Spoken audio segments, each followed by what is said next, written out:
welcome to ESPC's First Timers Club. I'm Megan and I'm your host for this series, and today we are going to be talking all about LBTT.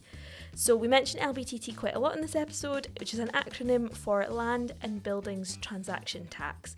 It's a tax that you pay when you purchase a home in Scotland, but we'll cover more in depth about what it is in the episode. I'm joined today by a solicitor from Mov8, which is Gavin Pearson, and he really covers a wealth of information about LBTT and the different bands that you have to pay it at. So without further ado, I'll just pass you over to my chat with Gavin. So we're here today with Gavin from Mov8. Gavin, I don't know if you want to give yourself a little introduction? Yeah, hi, I'm Gavin Pearson from Mov8 Solicitors. I've been working in the property industry for quarter of a century, so there's been quite a few changes on property tax since then, so hopefully be able to share some of that information with you today. Absolutely. So today we're covering LBTT, or Land and Buildings Transaction Tax, but I wondered if, just to kick off, you could explain what LBTT is and how does it differ from stamp duty in the rest of the UK? Okay, well, LBTT and stamp duty, or stamp duty land tax, which is also, I think, the official title in England, are really the same thing. They're a tax payable by the purchaser of a property based on the price of the property that they're paying. So the term stamp duty, you do still hear people referring to that here, but it was a few years ago that it changed to LBTT, Land and Buildings Transaction Tax, as you say, and that's now payable rather than to HMRC. It's payable to Revenue Scotland, so that's payable, yes, to the Scottish offshoot of the tax authority. Oh, perfect. And what property price does LBTT become payable, and how is the amount you pay calculated?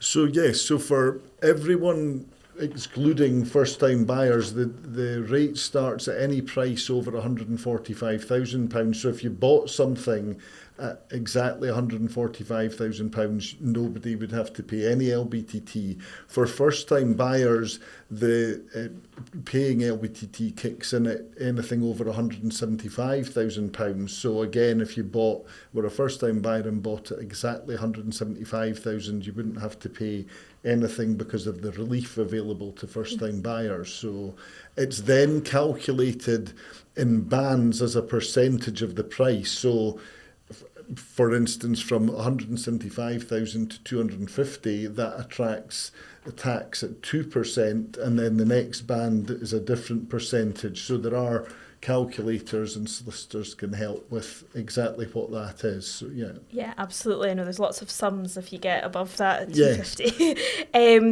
So what you kind of mentioned that there's a different rate that first-time buyers start paying at. Are there any other tax reliefs or reductions available? Well, no, it's just really based on the price. It's the above 175 is when it kicks in for first-time buyers, whereas if you have already owned a property, it kicks in at just over 145. So that relief does amount to a saving of £600. So if you were a person who wasn't a first-time buyer buying something just over 175, you would have to pay £600 more than a first-time buyer. So yes, it's quite a decent saving. So yeah.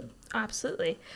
And how does LBTT apply to things like new builds or shared ownership properties? A lot of first-time buyers tend to buy those types of properties. Yes, I know that's a great question, because you pay LBTT on the price of the property as it's stated in the disposition, which is the title deed.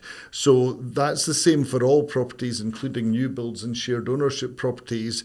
So it's quite interesting on a new build. Sometimes people order extras, so they might pay for a kitchen upgrade or garden extras. I think turf for quite a lot of new build properties is an extra that you sometimes have to pay for. But if you were, say, paying £10,000 to get a kitchen upgrade, you wouldn't pay LBTT on that amount. You would have to obviously pay that amount during the transaction or at the point the transaction settled, but you wouldn't pay the LBTT on that amount. So it is just on the price payable in the title deed.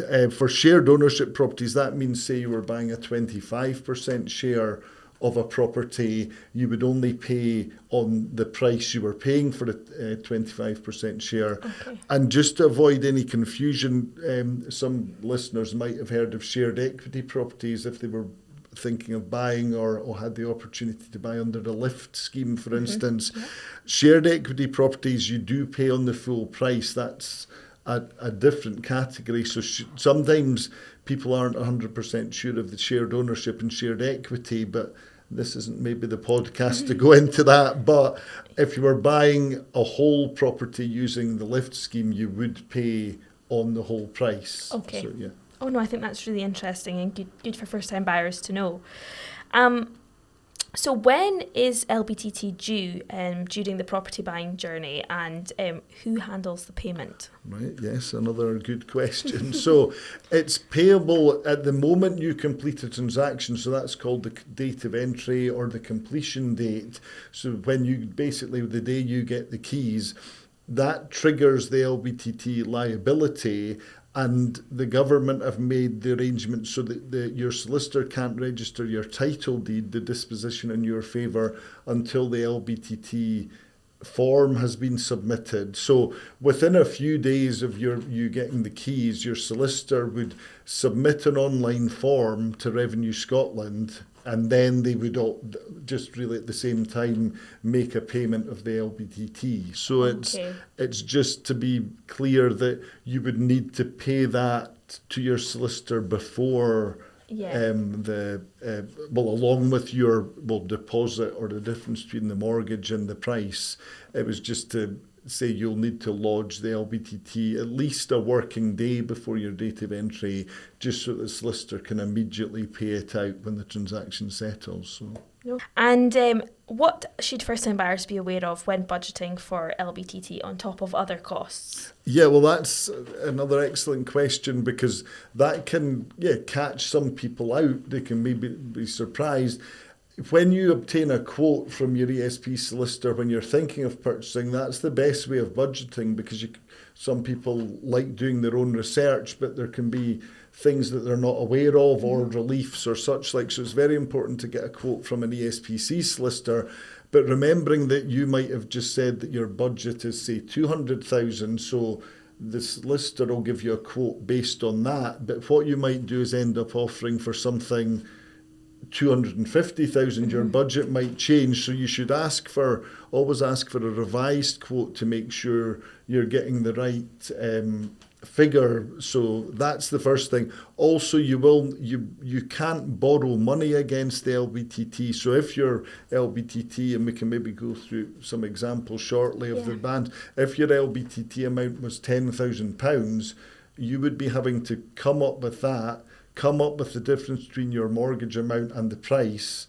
There's other outlays such as registration dues and the solicitor's fee. So that's all coming out of your own pocket. So if you were getting an 80% mortgage on a £300,000 property, that is a lot of money. You're possibly £70,000 of your own money you're having to come up with, but that's important. Absolutely. And you mentioned that you've looked at some examples of how the LBTT can vary through price points, because obviously first-time buyers, I think in the past we've always thought they were maybe more of smaller of the more affordable prices, but you're seeing first-time buyers come in with larger and larger sums of money, so they're looking at a variety of price points for properties. But I don't know if you want to chat through. And the use of gifters, as you say, people are maybe going high because they need to or they want to, and then they're maybe receiving a generous gift from a family member or such like. But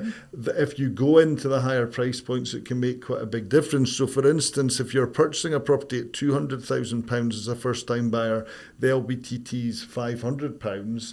If you then jump to £300,000, it's £4,000. And then if you go up to £400,000, which could be a one-bedroom flat with a box room in Bruntsfield or something, that's the LBTT there is 12,750. Yeah, so which is significant. So it is significant, and not to discourage people from buying in Scotland, but going back to our sort of first question, the stamp duty land tax doesn't kick in for first-time buyers there until above 425,000. So there is quite a big difference between the two jurisdictions. So yeah, it's important to bear in mind if you've maybe been thinking of buying in England, for instance, and have done some research there, but then because of a job relocation, or you would just rather move here, because lots of people have maybe a bit more flexibility on that front nowadays to work in Edinburgh but still work for a London-based company. Yes, you need to make sure you get a quote and speak to an ESP solicitor to make sure you're getting the up-to-date advice about the rates, because it's quite high figures in some cases. So, absolutely. No, I think that that was all of our questions today on LBTT. But Gavin, thanks so much. I think that was really informative and a subject that I don't think a lot of people talk about for first-time buyers, but it's very important. Yeah, no, certainly. Thanks for the opportunity to pass some of that on. Okay, that was my chat with Gavin. Thanks so much to Gavin for coming to chat with me today and to talk all things LBTT. It's an expense that sometimes first-time buyers don't consider, so hopefully this episode will leave you feeling really prepared and let you review your budgets for purchasing a home. And as Gavin said, if you have gotten a quote from a solicitor on a certain property price, but are now you've increased your budget and you're looking at different styles of properties, it would be worth getting in touch with your ESPC solicitor estate agent. Again, just getting an updated quote just in case that LBTT amount has changed. As always, if you have enjoyed this episode, it would be great if you could give us a like if you're watching on YouTube, and if you're listening on podcast platforms, please give us a follow and a follow on YouTube as well if you're watching us there. But otherwise, I will be back next week with another episode of the ESPC First Timers Club. Bye!